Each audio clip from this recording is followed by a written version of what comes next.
Olá, sejam muito bem-vindos e bem-vindas ao podcast do Instituto de Medicina e Psicologia Integrada, o INPE.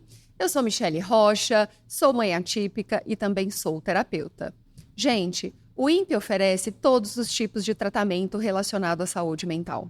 Desde psicólogos atuando nas suas mais diversas abordagens, quanto à realização de exames de alta complexidade, passando por tratamentos clínicos com psiquiatras. Gente, o INPE é referência aqui no Centro-Oeste. E hoje nós continuamos o bate-papo, gente, sobre as especialidades do projeto inovador que o INPE tem, que é o INPE Nuteia. Esse núcleo de atendimento, gente, é referência também para pessoas, para atendimento de pessoas com transtorno do espectro autista e neurodiversas. Como falado anteriormente no primeiro episódio, se você não viu, vai ter um link aqui embaixo, clica. Foi uma conversa, assim, incrível, onde vocês vão ter muitas informações. Nesse segundo, nós vamos continuar com essa apresentação das especialidades. Então, nós vamos ter a TO, a terapeuta ocupacional, uma fono, a fonoaudióloga e uma musicoterapeuta aqui compondo a nossa mesa. Então fiquem ligados que vai ser uma conversa aprofundada, baseada em evidência científica, gente, mas super acessível para que todos tenham a informação mais segura possível. E aí, passo para compor essa mesa aqui, nós vamos apresentar cada especialidade. Ângela, por favor, é a nossa musicoterapeuta lá no INPE. Fala sobre a sua atuação, sobre a sua formação. Olá, então, meu nome é Ângela, eu sou musicoterapeuta, eu sou educadora musical também, violoncelista, e no INPE, musicoterapeuta. Eu tenho formação em musicoterapia, uma especialização em musicoterapia, mas eu sou graduada em educação musical. Atualmente, sou presidente da Associação de Musicoterapia do DF, que está finalizando a gestão agora em dezembro. Dia 15 de dezembro, nós temos a próxima eleição para a nova gestão. E a minha atuação no INPE é com a musicoterapia, que se difere bastante da educação musical e da música como uma performance artística, como eu trabalho como violoncelista também. Legal, Ângela. E nós vamos conversar sobre isso, Ângela. Nós vamos falar sobre essas diferenças aí. Claro. Lara, por favor. Olá, é uma honra estar com vocês, estar presente nesse podcast, falar com pessoas com que eu faço trocas diariamente, com quem eu tenho vivências e que estudamos juntas, Então, eu sou Lara, terapeuta ocupacional, eu sou especialista em neuroaprendizagem, eu sou certificada em integração sensorial de Aires pela Universidade do Sul da Califórnia, tenho curso de PECS, de comunicação alternativa e aumentativa e faço parte do núcleo de atendimento a crianças neurodivergentes. E agora com a fonoaudióloga, também Lara, Também, Lara. É um prazer estar aqui hoje com vocês, com profissionais tão incríveis, que eu tenho o prazer de compartilhar no meu dia a dia. Eu sou Lara, fonoaudióloga, trabalho com público neurodivergente há 15 anos, estou no INPE há 13 anos, A minha primeira especialização foi em linguagem, foi lá que eu aprendi a amar esse público, assim, foi a minha paixão. Assim que eu me formei, eu entrei já na linguagem, E atualmente estou na minha segunda graduação, a minha pós-graduação, que é a fonoaudiologia no transtorno do espectro autista, Sou mestre pelo programa de ciências médicas pela UNB e tenho cursos, de comunicação alternativa, do PECS, tenho um curso de prompt e o introdutório agora, o SDM do Denver, Foi o mais atual que eu fiz. E é isso. Gente, então, nós sabemos que pessoas neurodiversas com TEA precisam de terapias intensivas para que elas melhorem a comunicação, comportamento, interação social. E essas terapias têm como por objetivo melhorar a qualidade de vida dessas crianças, desses adolescentes. Diante disso, Lara, fono. A partir de quantos anos, Lara? A partir de quanto tempo uma criança o pai pode identificar que tem algum déficit e a fonoaudiologia pode atuar? Estamos vendo atualmente crianças chegando bem mais cedo, né? A gente vê casos de chegar com 3 meses de idade, por exemplo, a síndrome de Down, né? Eles têm hipotonia muscular, né? Então a gente vê essas crianças chegando cada vez mais cedo para trabalhar dificuldades alimentares, né? E eu vejo muito, assim, na nossa parte clínica, né? No dia a dia, crianças chegando com 9 meses, 1 aninho, de pais que já têm um irmão, né? Diagnosticado com TEA, né? E esses pais já observando algumas características nesses nenéns, né? Então já vindo mais cedo para intervenção precoce, para avaliações, né? Para identificação desses comportamentos que esses pais estão observando. Então a gente vê hoje na parte clínica, crianças chegando cada vez mais cedo, que é muito bom, né? Que a gente vê ali dentro da janela de oportunidades, né? De aprendizagem dessa criança, já começar a intervir mais cedo. Sim, é muito importante que o pai tenha esse olhar, né? Assim, desde o pai, a mãe, né? Às vezes você vê uma criança mamando, a criança não olha nos olhos. Então, isso já leva um apontamento, né, para a mãe. Às vezes a criança chora muito, né? E é fora do normal, assim, de maneira mais exacerbada. E isso, hoje em dia, a gente tem que seguir de alerta, porque quanto antes a intervenção, mais estímulo aquela criança vai ter, mais acesso a terapias ela pode ter, né? Ela pode ter vivências diferentes, em ambientes diferentes. O pai pode trazer essa brincadeira para a criança, né? Desde bebezinho, então explorar mais objeto. Então isso é muito importante que o pai fique atento a essas evidências, né? Uhum. Às vezes isso passa despercebido, às vezes o pai comenta com alguém da família, a pessoa, não, isso não é nada, isso é frescura. Hoje em dia a gente sabe que isso é muito diferente, né, de antigamente, que as pessoas, tipo, achavam tudo que era normal e isso ia passando e as evidências vão ficando cada vez mais enfáticas, mais amplas, e isso causa um prejuízo à criança. Sim, também tem aquelas crianças que os pais chamam, não olham, né? Que fica ali com aquela brincadeira rígida com os objetos, né? Não tem um brincar simbólico, não tem ali uma funcionalidade dentro daqueles objetos. Então, os pais estão bem mais atentos, né? E, graças a Deus, procurando cada vez mais cedo. Isso. Lara, e a gente, né, eu como mãe atípica, né, meu filho tá saindo do não verbal para o verbal. Ai, que ótimo. E a gente, assim, sempre pensa que a comunicação é verbal, né? E existem outras formas de comunicação. Quais outras formas, Lara, uma criança tem de se comunicar? A criança pode se comunicar pelo corpo, né? A gente se comunica o tempo todo com o outro, né? A gente se comunica pelo olhar, por chamar, né? A criança tem a intenção comunicativa de chegar até o outro e tentar conseguir o que ela deseja. Isso é uma forma de comunicação, né? Às vezes os pais chegam, meu filho não está se comunicando de forma alguma. Calma aí, vamos observar essa criança, né? A criança ali está ali te falando, né? Ela ainda não está tendo uma fala propriamente dita, mas a fala a gente sabe que é o produto final, né? Para a gente falar, é a motricidade mais fina que a gente tem, né? A gente tem que pensar, gente, falar, a gente tem que mexer, é uma coordenação muito grande da musculatura ali, de lábio, língua, bochecha. E para essa fala aparecer, tem que ter antes a comunicação. Essa criança tem que desenvolver cognitivamente, né? Tem que desenvolver uma linguagem para depois essa fala vir. Então, a gente tem que estar observando como que está essa criança, né? Para esse desenvolvimento dessa fala vir posteriormente. E a gente tem a comunicação, a gente tem, né, no caso, formas de comunicação diferentes, como você falou. E a gente tem um mito, que a gente acha que a comunicação aumentativa, né, que é a comunicação alternativa, os PECs, enfim, as outras formas de comunicação limitam essa linguagem.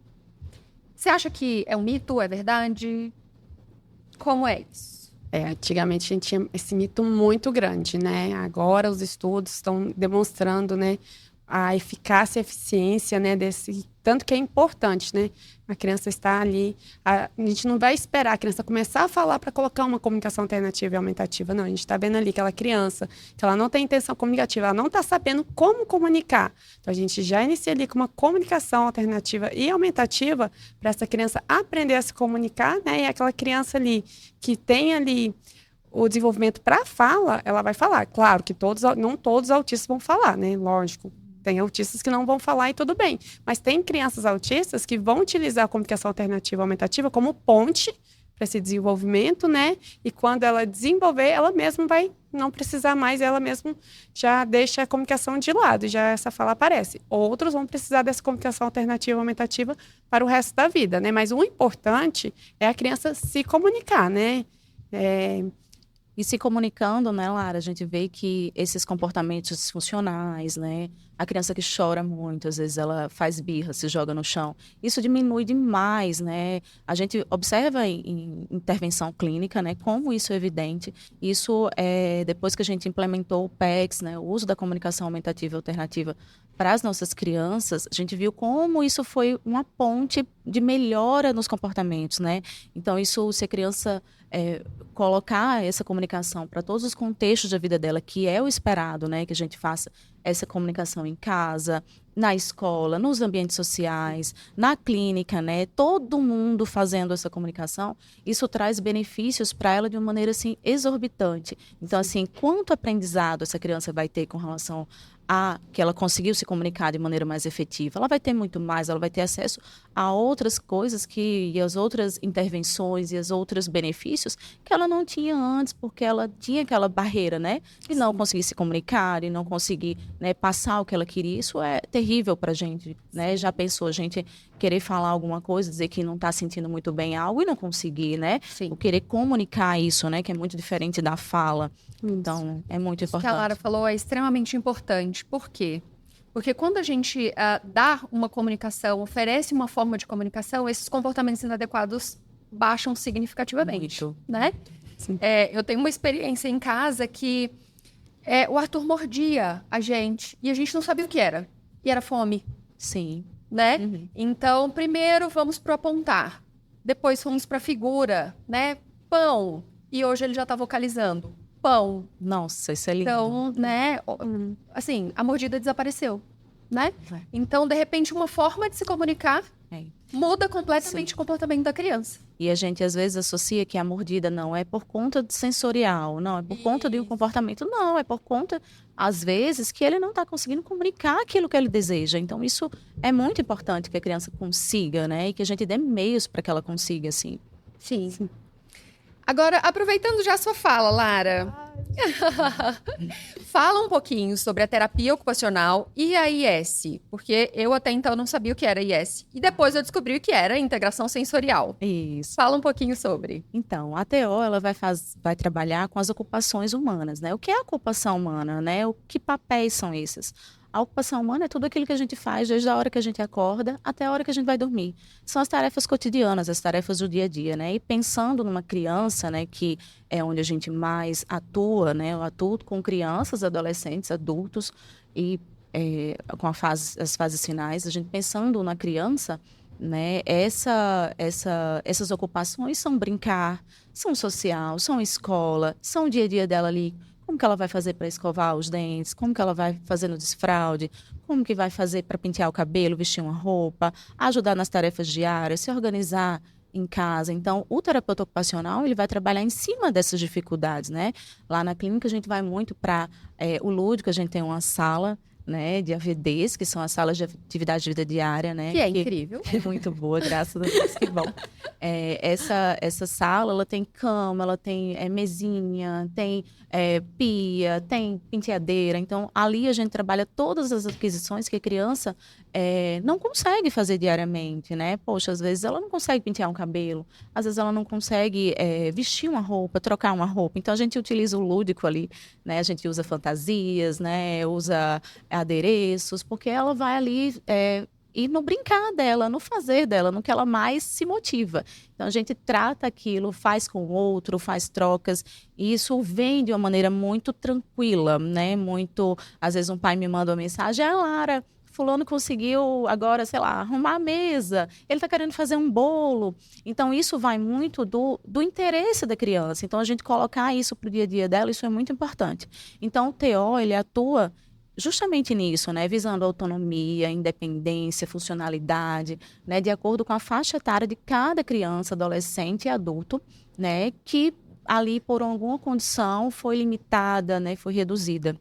E já a integração sensorial, né? Ela trabalha assim com as bases, né? Sensoriais, né? Que a gente tem, né? O sistema visual, auditivo, tato, aqueles conhecidos. E também a propriocepção, né? Que é as sensações trazidas dos músculos e dos tendões, e o sistema vestibular, que é o equilíbrio, o movimento do nosso corpo em si.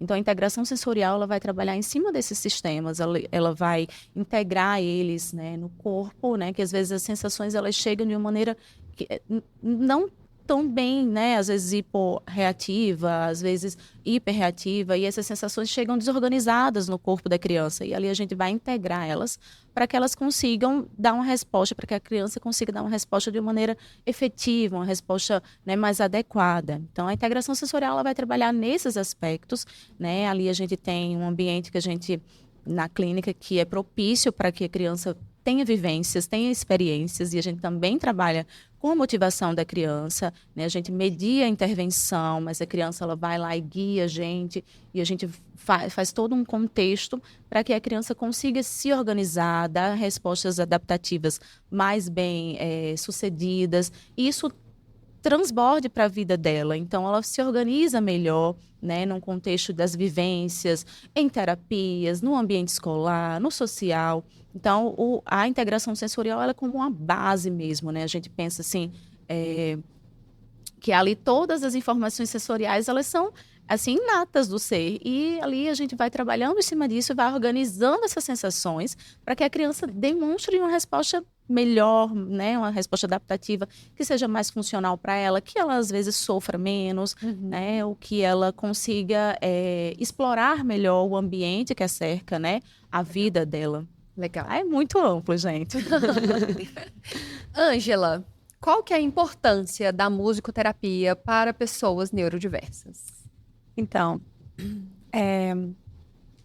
a gente no INPE, nós temos os neurodiversos, né? Acho que a maioria é TEA, transtorno do espectro autista, mas a musicoterapia vai entrar exatamente nessa questão que as meninas falaram sobre a linguagem, sobre a comunicação. Então, o trabalho com a musicoterapia, a música, ela é usada, ela tem uma função terapêutica, né? Ela não tem uma função artística, performática, como quando eu vou usar o meu violoncelo, vou me apresentar. Ela não tem uma função de ensinar música, não é aprendizagem de um instrumento, mas sim é uma função terapêutica. Então, é extremamente importante para essas crianças que elas tenham dentro de uma instituição, né, como o INPE, numa clínica, a musicoterapia, porque ela vai tratar exatamente questões como motricidade, questões sensoriais, atenção, a musicalidade, a comunicação. Então, muitas crianças, né, com transtornos do neurodesenvolvimento, comportamento, elas são averbais, elas não falam, mas elas se comunicam, né? Então, a minha função, a função das meninas, e nós somos uma equipe interdisciplinar, então é muito importante que a gente tenha essa troca, né, esse intercâmbio. A minha função lá é exatamente trabalhar essa comunicação expressiva, né? Então, a partir do momento que a criança desenvolve a comunicação, a expressão dela, ela vai melhorando no seu ambiente, né, familiar, entre os amigos, na escola. Então, os feedbacks são realmente incríveis, né? Os pais vão começar a falar, poxa, meu filho... ele ainda não está falando, mas ele se comunica com gestos, ele se comunica com olhares, né? E a gente, dentro da musicoterapia, eu uso pouco a palavra, eu uso pouco a fala, né? Eu posso cantar, a gente pode usar canções com as crianças, mas eu uso pouco a conversa, né? A nossa conversa é sonora, a nossa conversa é musical. Então, a musicoterapia, ela utiliza a música, os elementos sonoros, musicais, para que a terapia aconteça, para o processo terapêutico. Ângela, e qual formação que um musicoterapeuta precisa ter? Isso é importante também. O musicoterapeuta, ele pode ser graduado em musicoterapia, ter uma graduação em musicoterapia, ou ele pode fazer depois, ele pode ter uma graduação em uma outra área, né? Como no meu caso, a minha graduação, sou graduada pela UNB em Educação Musical. Na verdade, o meu curso se chama Licenciatura em Educação Artística, com habilitação em Música, né? E sou violoncelista também, mas aí eu fiz uma pós-graduação em musicoterapia. Então, assim, ou o musicoterapeuta, ele faz uma graduação em musicoterapia, ou ele se faz uma graduação em outra especialidade, e faz uma pós-graduação em musicoterapia. Mas ele precisa de uma formação para atuar como musicoterapeuta. Legal. Legal. Lara Fono. Porque temos duas Laras aqui. Lara Fono, assim, a gente precisa de terapias intensivas, né? Para que Importante. essa comunicação venha, para que essa habilidade, né, vocal venha, essa musculatura se torne mais, né, mais rígida, para que ele consiga falar. Quanto tempo você acredita que essa pessoa com transtornos neurodiversos precisa fazer terapia de fonoaudiologia? Lá no INPE-NUTE, a criança, ela inicia no programa, né, indo 2 períodos, a gente trabalha com contraturno terapêutico, e essa criança, ela é avaliada por toda a equipe, né. Após a avaliação, a gente vê quanto que essa criança precisa, né, de cada especialidade, né. Da fono, tem crianças que não têm ainda uma linguagem, não tem uma comunicação, tem junto uma praxia de fala, né, uma dificuldade motora do desenvolvimento dos órgãos motores. Tem também uma seletividade alimentar, né? A criança tem uma dificuldade nas funções estomatognáticas, né? De mastigação, deglutição, fonação, de respiração. Então, a gente analisa individualmente cada indivíduo, né? Para ver a necessidade da quantidade de terapias, né? Essa decisão, ela é individual. Se a criança apresenta todos esses fatores, claro que ela vai precisar de mais sessões de fono. Se essa criança apresenta menos fatores, né? Então ela não precisa de tanta intervenção de fono. Nós temos crianças que vão todos os dias para a clínica, de segunda a sexta. E tem crianças que precisam ir para fono todos os dias, porque nós temos muitas questões a serem trabalhadas, né? E tem crianças que não, que vão para fono apenas 2 vezes por semana, que são questões pontuais, são questões pequenas, né? Então essa questão da quantidade, ela depende de cada indivíduo, né? Para a gente estar decidindo e definindo ali. Nós conversamos semana passada, no primeiro episódio, com a nutricionista. Não assistiu, gente? Clica aqui, vai ter um link aqui embaixo para que você assista o primeiro episódio. Nós falamos sobre seletividade alimentar e nós falamos sobre essa dificuldade orofacial. Aí ela falou, Michele, fono pode nos ajudar muito com isso. Assistam lá, gente. Como a fono pode ajudar nessa coisa orofacial? Para a nutricionista, né? Ajudando, assim, a nutricionista e as outras especialidades também. Sim, a gente avalia essa criança, né? A gente vem chegando muito na clínica, crianças comendo apenas pastoso, né? Crianças de 4, 5 anos de idade. É uma realidade que a gente está encontrando bastante. Essas crianças estão comendo apenas pastoso. Essas crianças não sabem mastigar, essas crianças não sabem morder o alimento, né? Elas não conseguem deglutir. Então, a fono, ela atua nessas funções, né? Ela avalia e ela trabalha em conjunto com a nutricionista e com a terapeuta ocupacional, né? Porque às vezes essas crianças têm muita dificuldade ali sensoriais também, né? Então essa criança, ela primeiro vai para a TO para desensibilizar, ela vai para fono. Não, de sensibilizar, não. Nós conversamos essa semana e a Lara falou, Michele, de sensibilizar a psicologia, TO é outra coisa. A terapia ocupacional e a integração sensorial, ela não vai fazer esse papel, né? A gente vai trabalhar de acordo com as dificuldades da criança, a gente vai verificar, né, qual padrão de disfunção sensorial ela tem, se ela tem, né? Se é um padrão de modulação, discriminação ou praxis, né? E aí a gente vai verificar qual padrão é esse, né? Qual falha, aonde é essa falha, e a gente vai trabalhar de acordo com esses padrões. Aí a gente vai, né, ou dar mais input sensorial tátil, ou mais input vestibular linear, ou mais tato profundo, de acordo com a necessidade da criança. E aí vai vir, né, a fonoaudiologia, que vai trabalhar, né, com os aspectos de motricidade, né? Muitas vezes a gente já trabalhou em conjunto, né? Várias vezes, né? Às vezes a gente precisa de uma criança que ali na fono, né, ela tem mais dificuldade com o ambiente da sala, por exemplo, né? Que ela não verbaliza tanto. Então, a fono traz, vamos lá, TO, vamos trabalhar em conjunto. E ali, vamos supor, eu utilizo a plataforma. E aí eu trabalho o balanço linear. E ela consegue verbalizar muito mais, né, Lara? Quantas dinâmicas a gente já fez juntas. Ou então, a criança no ambiente da fono, ela fala muito bem, mas aí ela não para de falar, ou então não tem, assim, aquela fala pontual que você precisa, e a gente utiliza, né, outro recurso da integração sensorial, e ali ela consegue organizar mais o pensamento dela, né, organizar mais o que ela quer passar, e ela passa de uma maneira, né, bem mais adequada e esperada.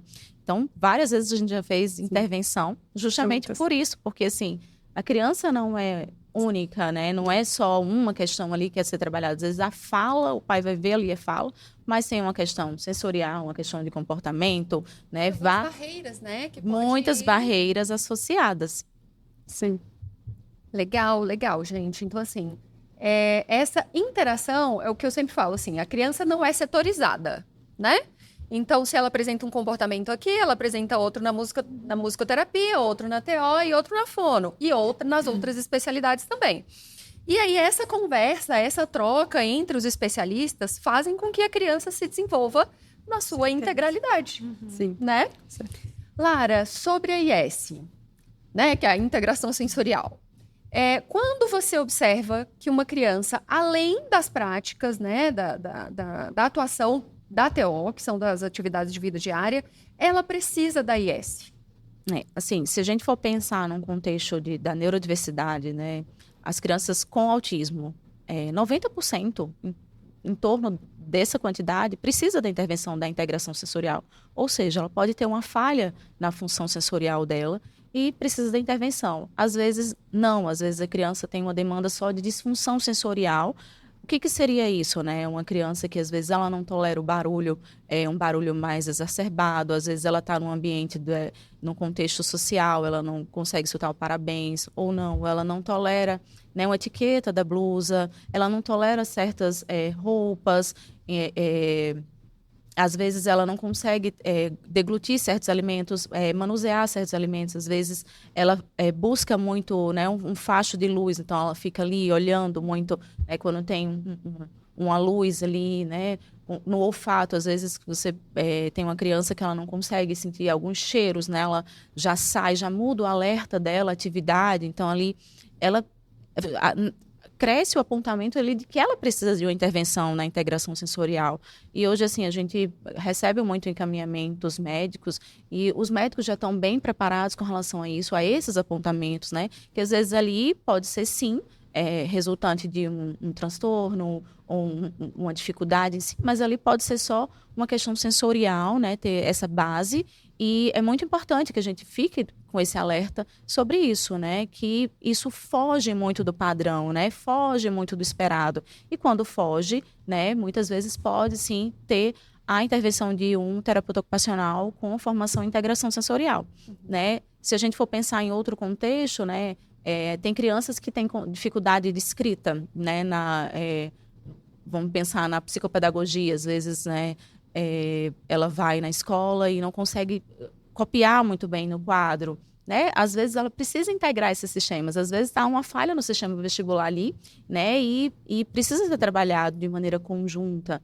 Às vezes a criança, ela está tudo bem, mas ela não consegue organizar muito bem as funções dela, o que ela pode fazer com o corpo dela. Às vezes ela tem uma imaginação muito além, mas ela não consegue colocar isso para fora, né?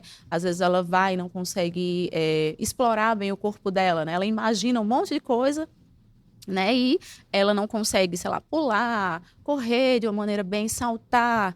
E ali o terapeuta ocupacional, ele pode intervir, né? O terapeuta com certificação, ou o terapeuta que atua com integração sensorial, intervém ali para organizar, né? Às vezes ela tem uma falha ideacional, ou às vezes ela tem uma somatodispraxia, que o terapeuta pode atuar nisso.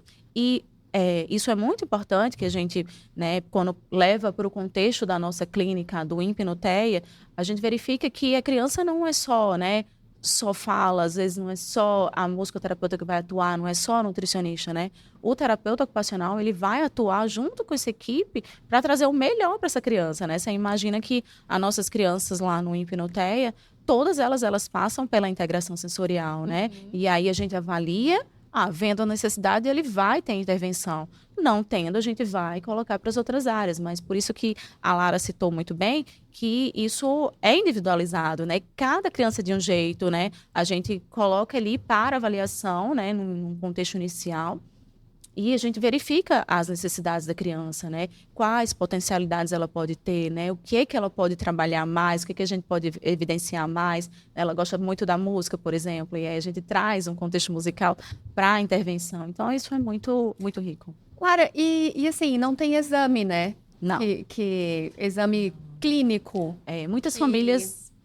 É só observação mesmo. E Isso. você ali, na sua atuação, você observa a criança brincando, executando algumas atividades, aí você fala, opa... Sim, não tem um exame clínico, assim, né, de laboratório. Isso, de laboratório. Que possa trazer, né, que a criança tem uma disfunção sensorial. Tem muitas famílias que chegam assim, não, que exame eu vou fazer? O que eu vou fazer? Eu disse, olha, não vai dar nada, né? Então, a gente tem as avaliações da integração sensorial, as avaliações padronizadas, a observação clínica que a gente faz no ambiente terapêutico, né, que ele nos norteia muito, que tem crianças que elas não conseguem, né, fazer algumas avaliações padronizadas, é muito difícil para elas, e a gente coloca alguns pontos dessa avaliação, né? E tem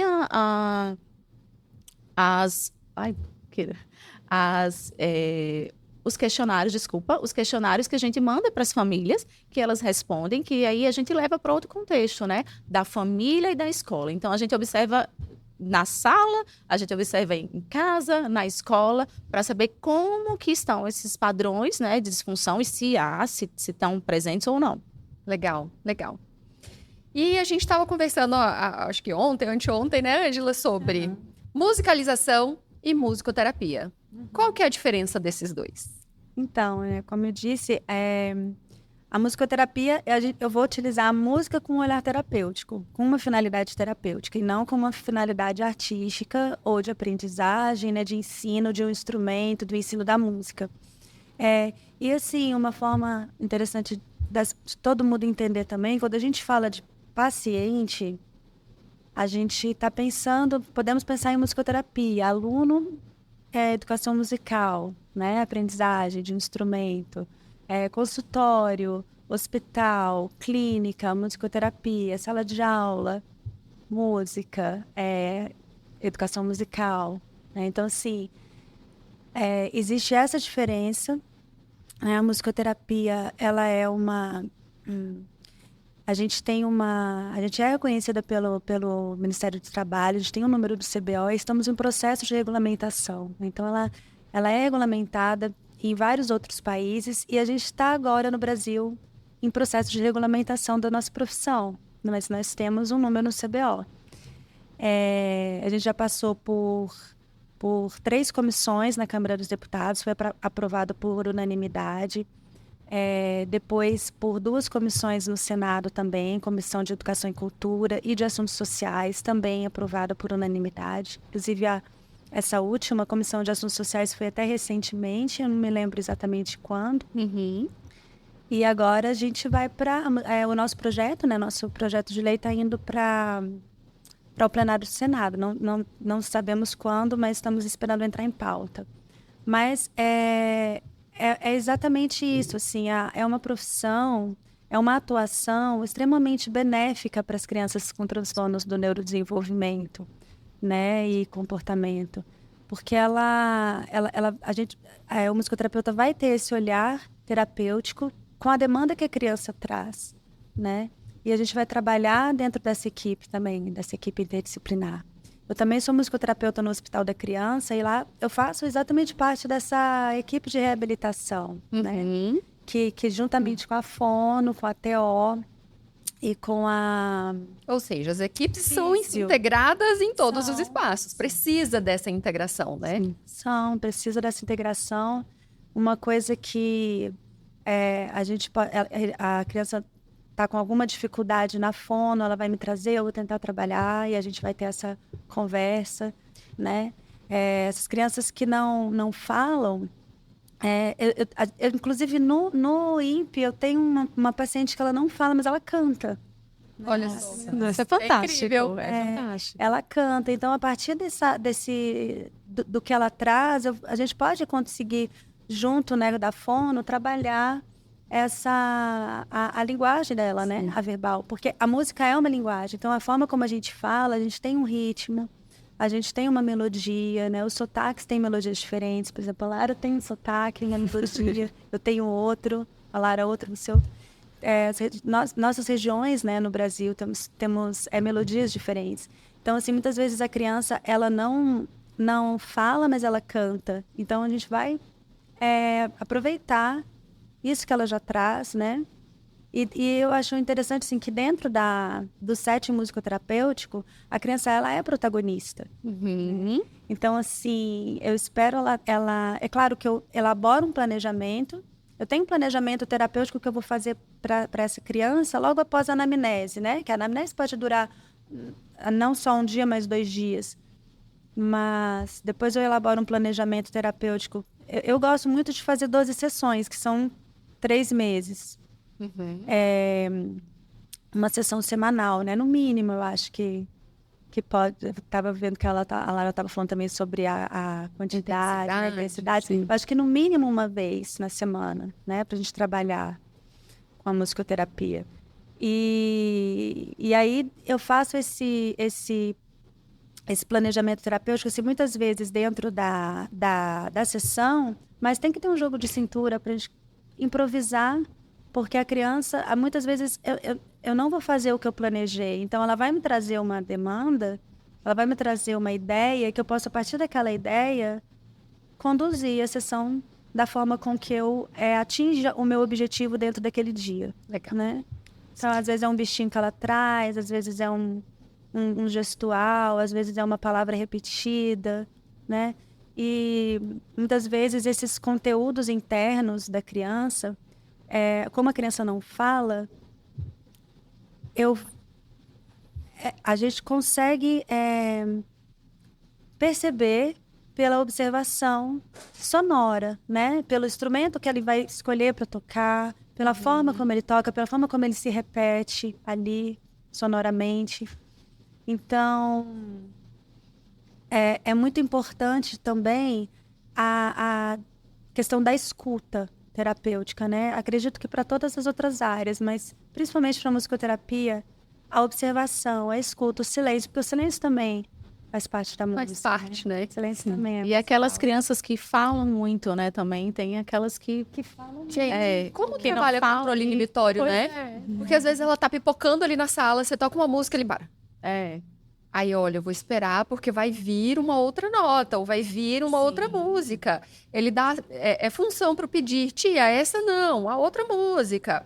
E às vezes a gente até resgata, né, coisas que até você me citou antes, né? Falou, Michele, eu fiz uma intervenção e no outro dia a criança lembrou que eu fiz com ela. É. Então a gente trabalha tudo, né? Sim, e isso é muito importante, porque quando pega, para todos nós, né? Quando a terapia toca na nossa afetividade, né? No emocional, é porque realmente está fazendo efeito. Eu nem lembrava, mas quando eu cheguei no setting, eu tinha feito uma avaliação com esse paciente e ele fez um comentário, né? E era o comentário que a gente tinha usado na sessão anterior. Eu falei, nossa, olha só, eu continuei, porque aquilo estava, né, vamos continuar com o que a gente tinha começado, né?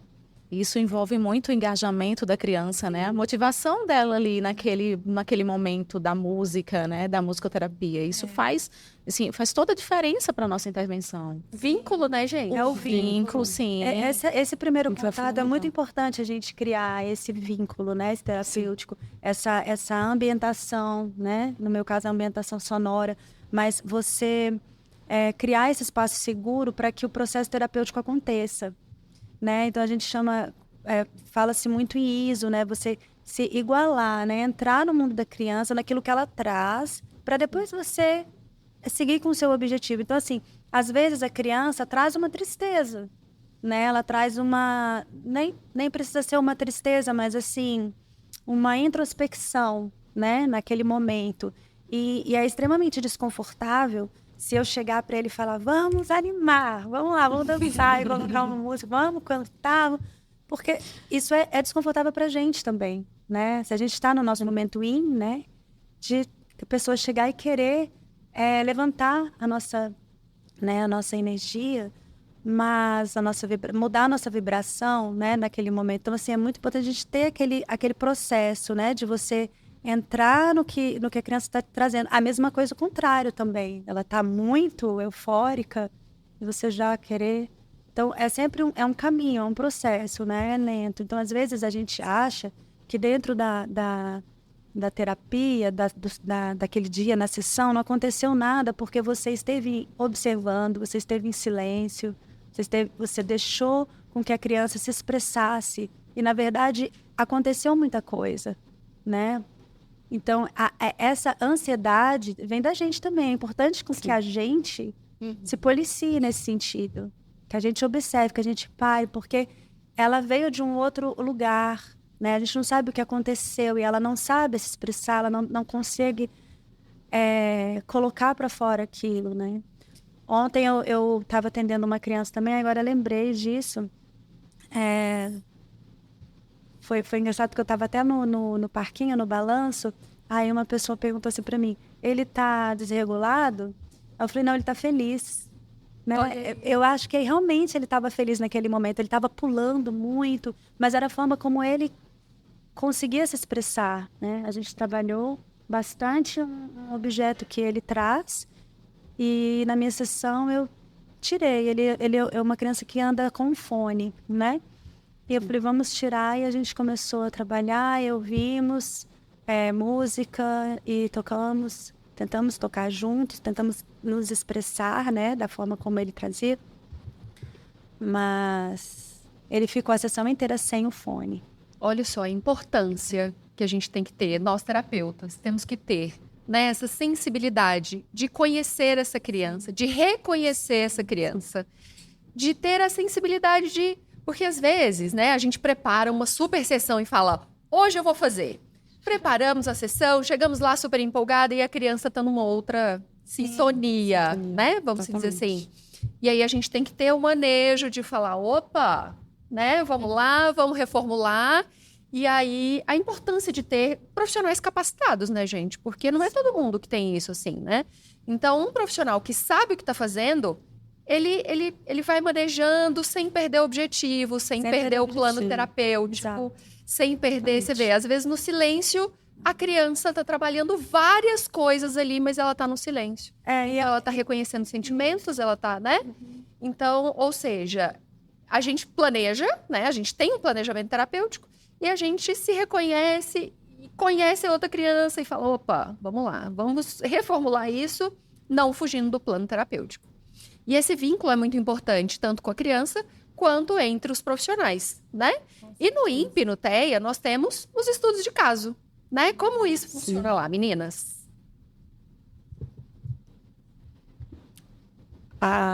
Os estudos de caso, primeiro, o estudo de caso da criança é pós-avaliação, né? A gente senta toda a equipe, né, integrada para a gente definir ali o plano dessas crianças. E, semanalmente, a gente também escolhe, né, algumas crianças para a gente estar discutindo os casos, né, para estar vendo ali os nossos objetivos terapêuticos, o alinhamento desses objetivos, o que a gente pode fazer para estar melhorando, né? Sim, sempre uma vez na semana a gente senta, toda a equipe conversa, né, cada um na sua área e observa, porque às vezes, né, em uma intervenção a criança está apresentando tal comportamento, em outra ela está, sei lá, verbalizando mais, ou em outra ela está comunicando mais. Aí, em uma intervenção, ela não está conseguindo ficar tanto tempo sentada na cadeira para trabalhar questões psicopedagógicas. O que a gente pode fazer para melhorar isso? Então, assim, a gente senta, né, mesmo sempre as crianças que entram no processo avaliativo, a gente faz o estudo de caso no final, com todas as áreas, mas semanalmente a gente faz esses estudos para ver o que a gente pode melhorar em determinada intervenção. Às vezes, né, levando para psicopedagogia, né, às vezes eu converso com a psicopedagoga e a gente fala assim, não, ele não está conseguindo presente isso primeiro episódio, gente. Clica no botãozinho, no link aqui embaixo que vocês vão ver o primeiro episódio. Aí ela fala, não, eu não estou conseguindo manter ele sentado na cadeira e vamos usar a bola terapêutica? Então, ele usa a bola terapêutica, fica sentado lá e faz toda a intervenção que ela deseja. Então, isso, assim, é um start, isso é muito bom. Né? Às vezes, eu preciso que a criança trabalhe mais em determinada área, vamos supor, na Nutri, com a nutricionista. Às vezes, coloco um apoiador ali para ela, uma acomodação sensorial para ela, e aí dá tudo certo, né? Às vezes a Nutri me traz questões alimentares, ou traz para fono, ou leva para outra especialidade, a tia das habilidades, né? A psicóloga das habilidades. Então, assim, Isso é muito importante que se mantenha numa equipe interdisciplinar, porque senão não faz sentido a gente intervir em todas as áreas. Se a gente não dialogar, se a gente não estiver ali trocando, né, informações de cada área para trazer o melhor para essa criança, né? E aí a gente leva isso para um contexto de estudo de caso, né? E também para um contexto familiar. Às vezes a gente precisa chamar as famílias, né, de maneira antecipada para trabalhar certas questões. E aí onde vão também as aulas que a gente dá, os treinos que a gente dá às famílias, né, para que elas consigam, né, transpor, né, o que a gente coloca na clínica para casa, né? E aí elas conseguirem manejar mais comportamentos, manejar mais sensorialmente, né, e em todos os âmbitos da E Lara, da você já criança. deu um gancho, porque assim, não existe tratamento apenas na clínica. Não. Porque a gente acaba que a criança se comporta de uma forma no ambiente clínico, ali, né, em todas as especialidades, e vai desenvolvendo. E em casa é uma criança, né, agitada, uma criança que não consegue, na escola também. Então, é uma tríade que sustenta, né, o desenvolvimento como um todo, que é a escola, os pais, né, a família e a clínica. Isso. Como é que a gente pode estender o tratamento? E aí as meninas também contribuem, né? Esse tratamento para casa e para a escola. Como nós, do INPE do TEA, levamos esse tratamento para os outros espaços? É por isso que é tão importante, né, a gente trazer isso, além do diálogo informal que a gente tem com as famílias. Às vezes as famílias têm uma questão pontual e chamam a gente, né, a gente ter esses encontros, né, para explicar o porquê de cada intervenção, como que é cada intervenção, né, o que a gente pode fazer em determinado comportamento, né. Então a gente trabalha com treinos, com aulas, para que as famílias consigam colocar isso para a vida delas, porque assim, lá na clínica a gente tem uma linguagem muito única, né? Então, as crianças, elas conseguem demonstrar, né, claro, que em determinada terapia ela vai demonstrar, né, um comportamento ali, ou mostrar uma vontade ali em determinada causa, mas a gente tem uma mesma linguagem, isso fica muito coeso. Quando a gente chega em determinadas famílias, vamos levar assim, em casa, né, o pai, vamos supor, não mora junto com a mãe, né, o pai tem uma linguagem e a mãe tem outra totalmente diferente. A criança fica muito desorganizada, né, no contexto da vida dela, e ela demonstra, né, com certos comportamentos, às vezes de maneira sensorial, às vezes não, às vezes é um comportamento mais inadequado de fazer né, se jogar no chão, ou gritar, ou pular muito, ou não fazer os combinados ali. Então, eu sempre falo e a gente fala muito, né, isso para as nossas famílias, que não importa, cada um tem uma linguagem, né? Ela citou aqui a musicoterapeuta, que eu tenho, né, uma sonoridade, a Lara tem outra, você tem outra, né, e uma forma de se expressar, mas que mantenha uma linguagem única, uma comunicação única, de acordos, né, de tarefas ali com a criança, para que ela consiga se manter bem em todos os ambientes que ela se encontra, né, e ela consiga atingir o potencial dela, né, porque às vezes essa falta de conexão, isso traz prejuízos. Sim, fica um pouco mais lento o processo do desenvolvimento, Sim, né? por isso que a gente também conversa muito com a escola. Porque, assim, na escola, como que a criança está nesse contexto escolar? O que a gente pode fazer para melhorar esse contexto escolar? Seja com a psicopedagoga, com a fono, né? Com a equipe multi. Mas ali na escola, a escola leva o apontamento. Nossa, o que eu posso fazer para essa criança ficar ali mais tempo prestando atenção, né, na aula, né? Porque ali faz parte da vida dela, ela passa muito tempo na escola. Então, Sim, como que o terapeuta vai atuar sem conversar com a escola? Não, tem que conversar com a escola, tem que conversar com a família, tem que manter essa mesma coesão de linguagem, né? Essa mesma comunicação ali para que a família consiga conduzir, né, comportamentos, né, conduzir ali a criança.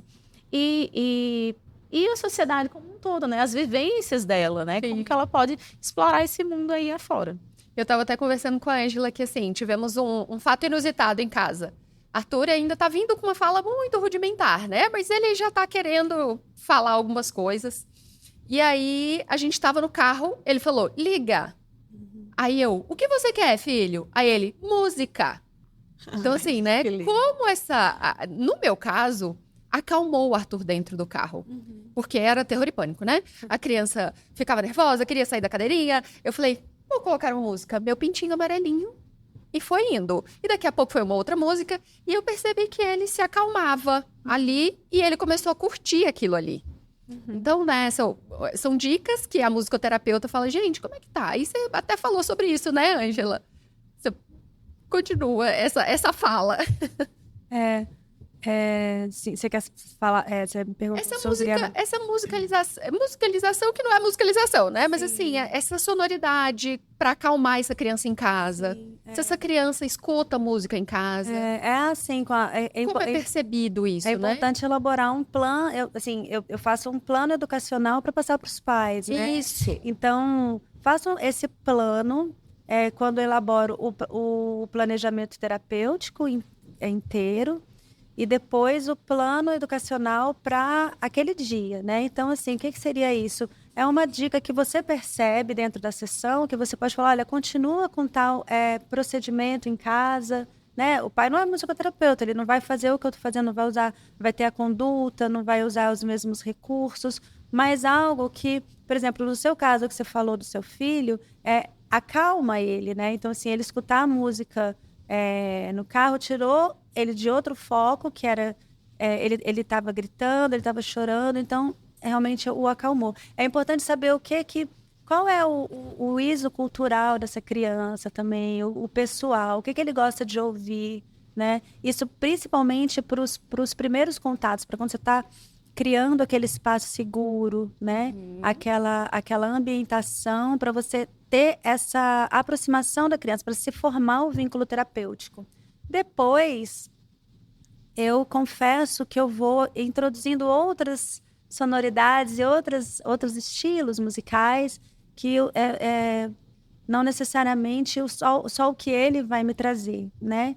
Eu acho que pela minha formação clássica, né? Eu sou violoncelista, então, assim, eu trabalho dentro do setting muito com música clássica, né? Então, eu uso muito Bach, suítes para violoncelo. Teve uma paciente que não é do INPE, uma paciente que eu tive, até no Hospital da Criança, ela já teve alta. Hoje ela passou no vestibular para o Instituto Federal, para letras espanhol, mas ela era uma menina que ela não escrevia bem, a letra era muito toda desestruturada, né? Desconexa, o pensamento muito desconexo, a linguagem dela, a fala, né? A verbal era muito desconexa. E ela tem uma síndrome que se chama Charcot-Marie.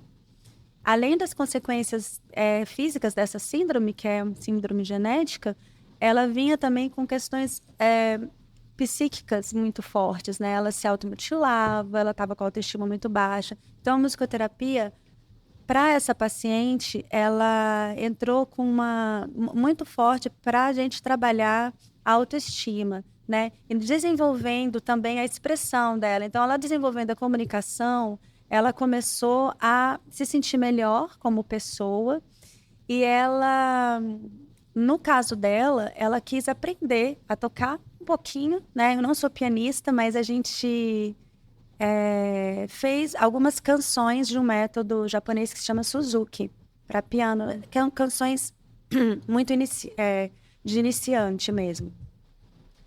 Canções para piano, né? E ela aprendeu a tocar aquelas músicas ao piano. Claro que de uma forma muito básica, mas depois ela a gente tocou a voz péssima hoje. Sai de uma gripe também. Né, fono. Mas assim, depois ela fez ela está se preparando para fazer uma prova para a escola de música, para estudar piano. Então, assim, essa criança, a musicoterapia para ela funcionou. Eu fiz um link da educação musical com a musicoterapia. Aprender um instrumento, mesmo que de uma forma não tão sistematizada, foi terapêutico para ela, né?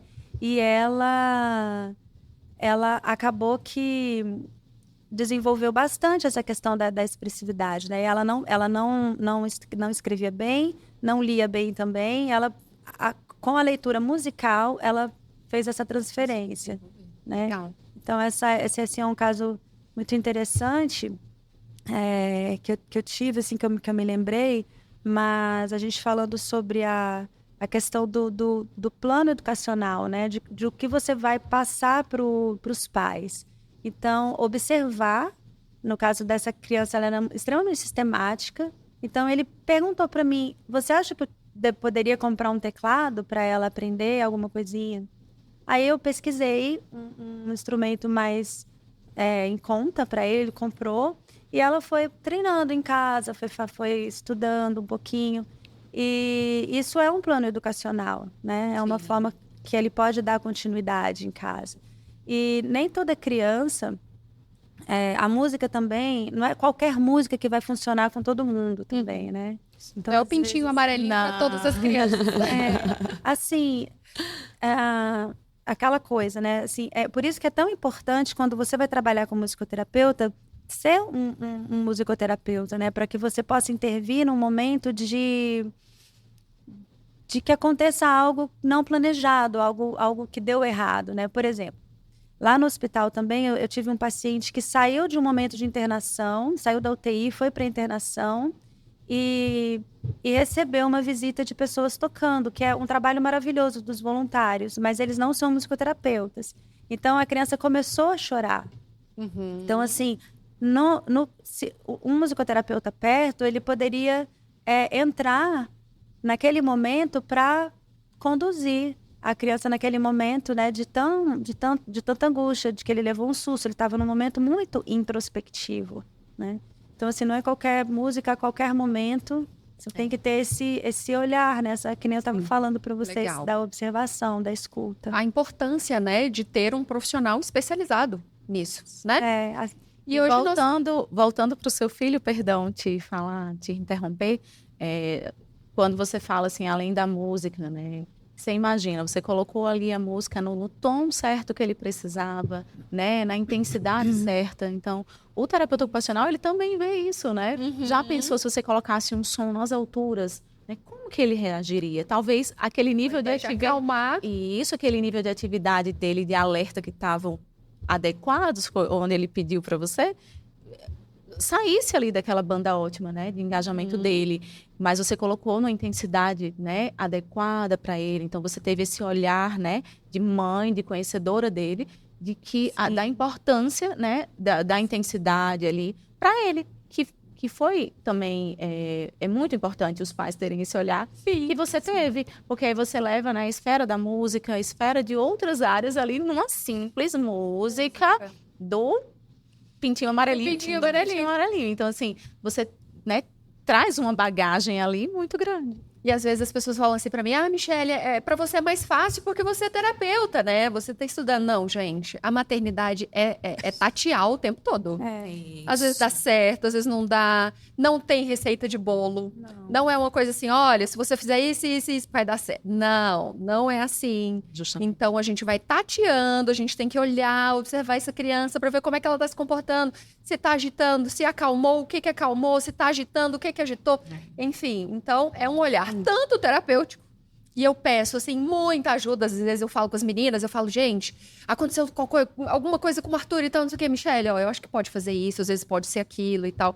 Então, assim, é uma troca que mães, né, cuidadores, precisam ter, e o INPE no TEA dá essa possibilidade para que esses pais estejam mais próximos, para que esses pais estejam, né, em comum acordo com o plano terapêutico.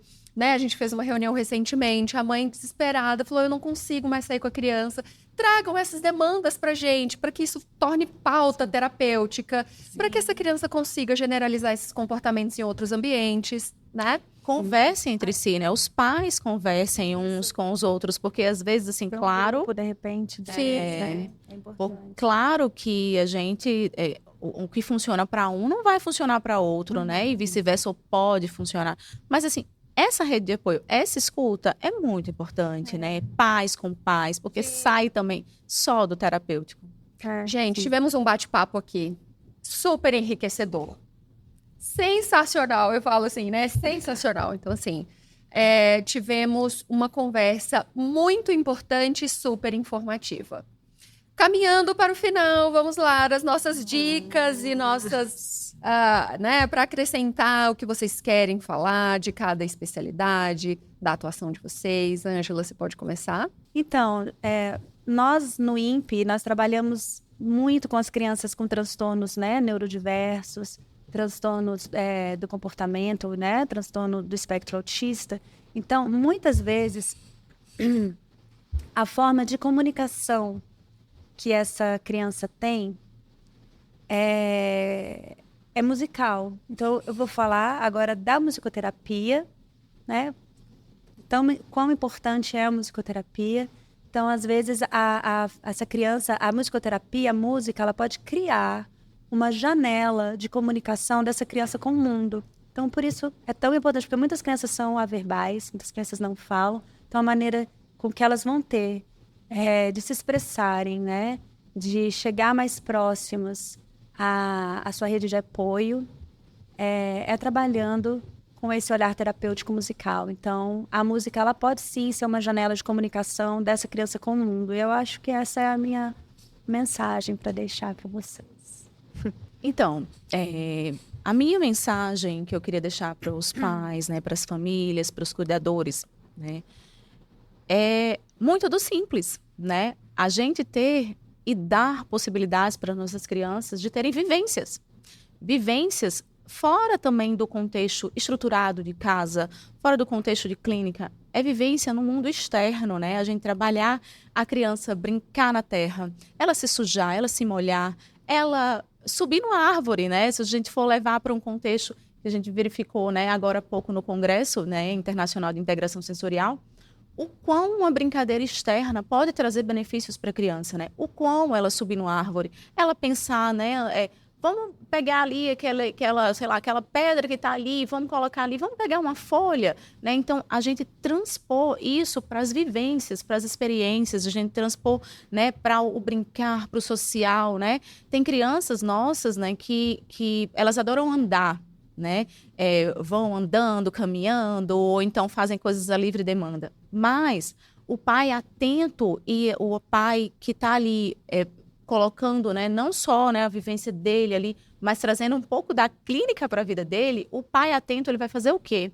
Ele vai levar aquilo que a criança gosta muito para outro contexto que ele pode estruturar ali para aquela criança, né? Aquele contexto que ele pode trazer um desafio, né? Um desafio na medida certa, né? Colocar aquela criança para vamos correr, né, filho? Você não gosta tanto de correr? Então, vamos correr, mas a gente pode pegar essa bolinha aqui e jogar para o papai, né? Porque aí a gente já está trabalhando, né, o outro, a percepção do outro, né? A gente pode aumentar isso, né, para a vida dele. Vamos pular ali, vamos, sei lá, pegar aquele galho da árvore. Então, é colocar para as vivências dele, para os desafios que a criança pode ter, né, para aquele desafio na medida certa, como eu já falei, que é muito importante, porque se a gente dá muito além, né, o desafio muito além do que ela pode, isso pode trazer com que a criança não queira participar daquela atividade que você colocou, mas se você dá aquilo na medida certa, ela vai ali ser motivada a fazer um pouco mais, né, trabalhar um pouco mais. Então, a minha mensagem de hoje é vivências, experiências, é o externo,